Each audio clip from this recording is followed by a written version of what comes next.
হরে কৃষ্ণ। সবাই ভালো আছেন তো? আগামী সোমবার দিবাগত রাত্রিতে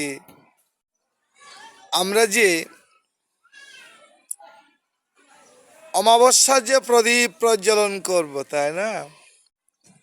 এই যে প্রদীপ জ্বালিয়ে যেন অন্ধকারকে দূরীভূত করবার জন্য, কালী মাকে মোচন করবার জন্য আমরা গৃহে, মঠ মন্দিরে বা ভূমিতে প্রদীপ প্রজ্বলন করব, যাকে বলা হয় দীপদান, তাই না?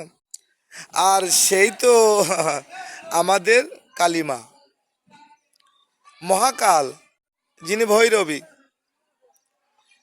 যিনি চামুণ্ডা রূপিণী, যিনি আমাদের মাঝে চণ্ডিকা রূপিণী, যিনি আমাদের মাঝে আসবে নরমুণ্ড গলে ধারণ করে, সেই খড়গ হস্ত্রে নিয়ে রণবীর বালা,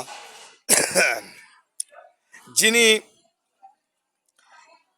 এই যে মহাসুর কালাসুরকে বধ করবার জন্য খড়গে হস্ত্রে নিয়েছেন, সেই রণের মধ্যে মা অসুরকে বধ করবেন, এটাই আমরা আশাধারী, তাই না?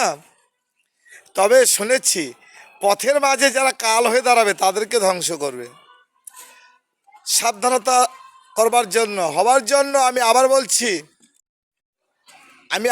বলছি, তোমরা কখনো পথে কাল হয়ে দাঁড়াবে না, তাহলে কিন্তু তোমাদের মুন্ড ছেদন করবে। তাই মাকে ভক্তি জানাবে, ভক্তি জানাবার জন্য আমি বিশেষভাবে অনুরোধ করছি। নিতাই গৌর হরিবল, হরে কৃষ্ণ।